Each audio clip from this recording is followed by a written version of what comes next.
البثوث المباشرة محتوى كبير جدا وليه جمهور أكبر، وبسبب شعبية البثوث المباشرة فبقى ليها صناع محتوى كتير جدا، وفي منهم اللي بيقدم حاجة مفيدة وفي كمان اللي بيضر نفسه ومتابعينه. وفي مقطع النهاردة هعرفك على الجانب المظلم من الستريمر، وازاي في منهم اللي خسر شهرته وحياته، وكمان هتشوفوا النصاب والقذر والمجنون والمش محترم، وكل ده في مقطع النهاردة. بجد يا جماعه في حاجه غريبه، وهي ان انا حاسس بكميه طاقه رهيبه جدا. انا حاسس ان انا وصلت ليفل ماكس. ليه؟ بسبب تفاعلكم والكومنتات العسل اللي بتكتبوها، وده خلاني انزل لكم مقطع النهارده بالسرعه دي. وعلشان كده مقطع النهارده هيكون الجزء الاول من سلسله الستريمر، واللي المقطع ده يا دراكسلرز لو قدرتوا ان انتوا توصلوا لاكتر من 5000 لايك حرفيا هتلاقوا الجزء الثاني نزل بعده على طول. فالمهم غير ما نرغي ونتكلم كتير، بمقدمه كوبايه القهوه والنسكافيه بتاعتك او اي سناكس انت بتحبها، مكان هادي سماعتك وتعالى ركز معايا بقصه مقطع النهارده. ستريمر قدر ان هو ينصب على كل متابعينه، وفي النهايه اتكشف. القصه كلها بتبدا مع ولد اسمه زيلن، واللي كان بيحكي ويقول قصته ان هو في سنه 2012 اتعرض لحادث سير بالعربيه بتاعته، وادى الحادث ده ان هو يعمل له اعاقه، واللي بسببها مش هيقدر يمشي على رجليه تاني، وهيكون من ذوي الاحتياجات الخاصه. مع الوقت زيلن ده ابتدى ان هو يمل من كتر القعده في البيت وكده، وبسبب ان هو مش بيتحرك كتير فقرر ان هو يستغل الوقت ده عن طريق ان هو يفتح حساب على تويتش، واللي هيقرر فيه ان هو يبث بثوث مباشره كلها جيمنج، يلعب فيها العاب مختلفه ويحاول من خلالها ان هو يضيع وقته عليها. واللي على طول حصلت حاجه غريبه، كل الناس اللي كانت بتشوفه كانت بتحبه وكانت بتتعاطف معاه بسبب الاصابه، وبسبب ان هو بيحاول يقضي معظم وقته على تويتش علشان كان بيحس بالملل من كتر وجوده في البيت. فقدر ان هو يجمع عدد كبير جدا من المتابعين، وكمان كان حرفيا يوميا بيتبعت له مبالغ كثيره جدا منهم برضه بسبب ان هم زي ما قلت لكم بيتعاطفوا معاه. لغايه ما هتحصل حاجه غريبه في 20 يناير سنه 2013، وهي ان اكونت الفيسبوك بتاعه بيتهكر عن طريق واحد هاكر. والحاجه الغريبه في الموضوع ده ان الهاكر لما اخذ الاكونت بتاعه ما سرقوش وغيروا لنفسه كده، بل بالعكس ده فضل ينشر عليه بوستات كتيره جدا بيوضح فيها للناس ان زيلن ده عباره عن شخص نصاب، وهو مش معاق ولا حاجه، بس بسبب ان الاكونت على الفيسبوك كان عليه عدد قليل جدا من المتابعين، فالعدد القليل جدا ده ما اقتنعش بكلام الهاكر، وقالوا ان هو ممكن بيكون بيعمل كل ده علشان يوضح للناس ان هو قدر ياخد الاكونت ويشوه صوره زيلن. وبتمر الايام وزيلن مكمل في البثوث المباشره والجيمنج والحاجات الغريبه جدا اللي بيعملها في معظم اللايفات بتاعته، ودعم الناس ليه كان مستمر لغايه 5 ابريل سنه 2013 بتحصل حاجه بتصدم كل المتابعين. Watch, check it out. Get on your mount and follow me. Maybe I don't want to follow you. It's easily outgeared. Our dog. Oh my god, we took our dog like to the fish shop today because the dog loves just like going out and meeting new people. We constantly have to take him to like, and I was like, oh, this is so cute, like he's cuddling with me. زيلن يا جماعه بينسى ان هو كان فاتح بث مباشر، فعلى طول بيقرر ان هو يقوم من على الكرسي اللي كان قاعد عليه، واللي كل ده كان قدام الكاميرا. فعلى طول اول ما لاحظ كده جه من ورا الكاميرا وقلبها لتحت علشان تصور لنا المكتب، كل ده بس علشان المتابعين ما ياخدوش بالهم. لكن المشكله البث كان فيه عدد متابعين كتير جدا، وكلهم قدروا انهم يصوروا المشهد ده. وده تخيلوا كان بيقول ايه للمتابعين بتوعه بعد ما حصل كل ده. فضل يكلمهم في الشات من غير ما يرفع الكاميرا ويقول لهم ان اللي حصل ده يا جماعه مش ان انا مشيت ولا حاجه، لا ده بالعكس، انا كان في كرسي جنبي ففضيت من على الكرسي اللي انا قاعد عليه ورحت للكرسي الثاني، فانتوا شفتوني كاني بمشي. لكن يا جماعه زي ما انتوا شفتوا كان فعلا بيمشي على رجليه، انما هو يا جماعه فض من الكرسي ده للكرسي الثاني، فكانت حاجه غريبه وعمرها ما تتصدق. على طول بعد البث المباشر ده زيلن اختفى حرفيا لاشهر كتيره، لغايه ما بعدها ب6 شهور بالظبط في قناه على اليوتيوب اسمها انيجوا مونوتو تيا تي في. انيجوا مونو تويا تي في. فصاحب القناه دي بينزل فيديو مع زيلن وكان كانه بيتكلم معاه. لكن المهم في الموضوع ده كله ان زيلن كان واقف عادي على رجليه ومش على كرسي ولا اي حاجه، وكمان غير شكله والملامح بتاعته علشان الناس ما تبتديش انها تتعرف عليه ومحدش يضايقه في الشارع. وبعدها طلع في اكتر من بودكاست وحاول يبرر للناس الموضوع اللي حصل ده كله، وكان بيقول لهم ان هو كان بيعمل تجربه او عاوز يعمل حاجه زي كده، لكن الموضوع ما نفعش، مع انه يا جماعه اصلا كان يعتبر شخص ناجح في مجال الجيمنج الى حد ما، وكان ليه جمهور كبير بيحبه، مش بسبب ان هو عاجز او حاجه، لا بالعكس، بسبب ان هو كان لعبه حلو، لكن بسبب كذبته واستغلاله للمتابعين دمر حياته. واللي لو انت فاكر ان في مقطع النهارده علشان الستريمر قدر ان هو ينصب على المتابعين بتوعه فتره كبيره جدا بالطريقه دي حاجه غريبه، فاحب اقول لك انت لسه ما شفتش باقي الستريمرز اللي هنتكلم عنهم في مقطع النهارده، واللي بجد هيصدموك كلهم.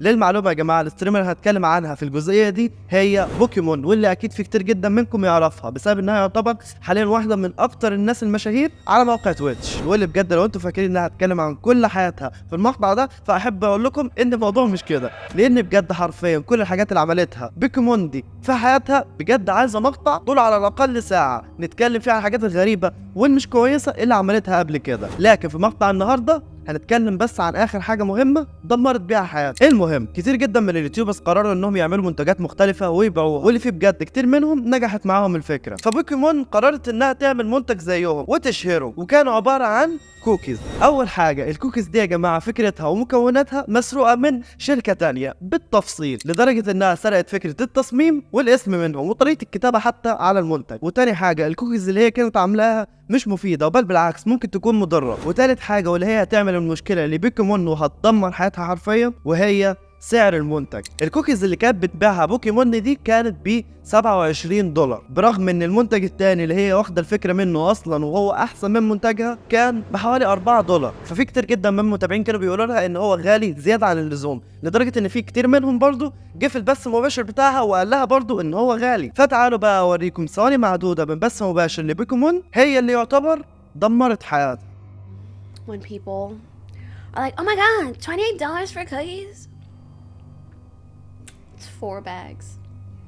That's $7 a bag. I know math is hard when you're an idiot, but ومن بعد الكلام اللي قالته ده يا جماعه متابعينها واليوتيوبرز والستريمرز وكل الناس بدات انها تهاجمها. ففي خلال الكام اسبوع اللي فاتوا طلعت واعتذرت اكتر من مره، لكن المشكله مفيش اي حد من المتابعين عاوز يقتنع باعتذارها، لانها برضو كانت بتهين متابعينها، وفجاه بس علشان انهم ابتدوا يهاجموها ويلغوا المتابعه من عندها طلعت علشان تعتذر لهم، وكمان طريقه اعتذارها ما كانتش كويسه جدا. بس يا جماعه اللي حصل مع بوكيمون ده اهون من اللي حصل مع الستريمر اللي هتسمعوه بعد شويه.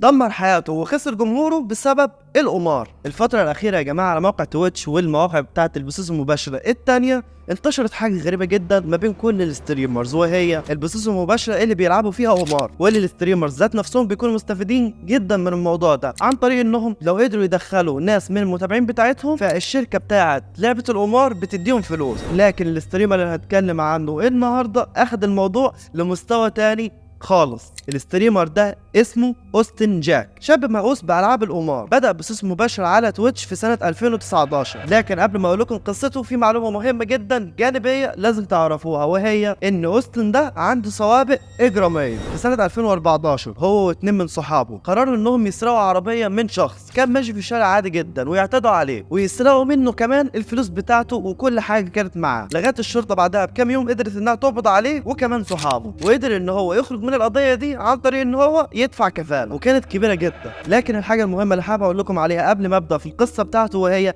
الستريمر اوستن ده لما دخل موضوع المقامرة على تويتش وكده كان معاه فلوس كتيرة جدا بيأمر بيها، برغم ان هو مفيش اي شركة بتدعمه ولا شخص ولا اي حاجة. فممكن تكون الفلوس الكتيرة جدا دي اللي هو كانت معاه وبيأمر بيها عملها عن طريق جريمة، سرقة، اي حاجة مش كويس، لان بجد هو ظهر كده ومعاه فلوس كتير. المهم كان بياخد وقت كبير كل يوم يأمر فيه في الالعاب دي، وكان بيكسب فلوس كتيره وبيصرف فلوس اكتر، وبسبب جنونه وردات فعله الغريبه ابتدى ان هو يكون عنده جمهور كبير جدا على منصه تويتش. لكن يا جماعه زي ما انتم عارفين دوام الحال من المحال، وخصوصا ان الستريمر ده بيعمل حاجه مش كويسه وهي القمار. في سنة 2022 بدأ ان هو يخسر فلوس كتيرة جدا في الالعاب بتاعة القمار دي، وتصرفاته حرفيا ما بقتش طبيعية. كل شوية يكسر حاجات ويأذي نفسه وحتى يسب متابعينه، لدرجة ان يا جماعة الفلوس اللي كان بيكسبها وحسابه اللي كان مليان آلاف الدولارات في النهاية رسى ان هو يكون فيه المبلغ الصغير جدا ده اللي انتوا شايفينه قدامكم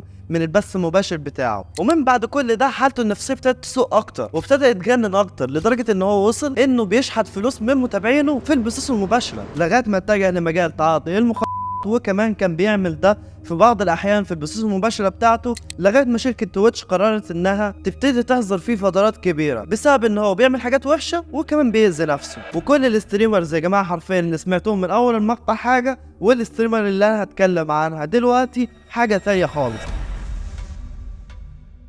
اخر ستريمر معانا في مقطع النهارده وهي ستريمر باسم إيلا نايتي، واللي مشهوره بطريقه كبيره جدا على موقع تويتش، والاكونت بتاعها هناك عليه ما يقارب 1,500,000 متابع. الستريمر إيلا نايتي دي لو حرفيا هنصنفها في مقطع النهارده فهنقدر نقول عنها انها اقذر ستريمر على منصه تويتش كلها. في معظم البثوث المباشره بتاعتها بتحاول انها تستغل شكلها، والملابس بتاعتها ما بتكونش كويسه تماما، ده وغير التصرفات الغريبه اللي بتعملها طول البث المباشر. وكل ده بس علشان المتابعين المجانين والاطفال الصغيرين اللي هم معجبين بشكلها يبعتوا لها فلوس، وده بيحصل معاها بطريقه ضخمه جدا. ده غير كمان القطه بتاعتها واللي بتأذيها بطريقه كبيره، احيانا ممكن بتضربها وممكن تقعد عليها وممكن كمان توقعها، لدرجه انها في بث من البثوث بتاعتها قررت ان تأذي القطه. فبرغم ان ليها عدد كبير من المتابعين وناس بتحبها بسبب شكلها والحاجات اللي بتعملها دي، الا ان في ناس اكتر ومتابعين اكتر بيكرهوها وحرفيا بيبلغوا عنها لمنصه تويتش. لكن الغريب ان المنصه الفتره اللي فاتت دي كلها ما كانتش بتاخد قصادها اي اجراء محدد، لكن بسبب ان البلاغات كترت عليها وبسبب تصرفاتها فشركه تويتش من فتره قريبه قرروا ان هم يحظروها لاكتر من 3 شهور كاملين. ومن كام اسبوع في اخبار وناس كتيره بدات تتكلم على ان شركه تويتش بتقرر انها تحظرها نهائيا من على المنصه. طيب يا دراكسلر، الستريمر دي ما دمرتش حياتها ولا اي حاجه، فليه بتتكلم عنها بمقطع النهارده؟ احب اقول لك ان الستريمر دي بقى ليها عدد كبير جدا من المتابعين العرب واللي بيدخلوا يتفرجوا عليها بشكل يومي. والفكره منها انها مش بتدمر حياتها، بل بالعكس دي بتدمر حياه ناس تانية عن طريق انها تجذب انتباههم طول اليوم وتاخد منهم كل الفلوس بتاعتهم علشان بس تقول لهم كلمه كويسه في البث المباشر. واللي هنا نكون وصلنا لنهايه المقطع، فاتمنى لو عجبك المقطع ما تنساش تعمل لايك، والمقطعين دول اليوتيوب بيقترحهم عليك علشان تتفرج عليهم.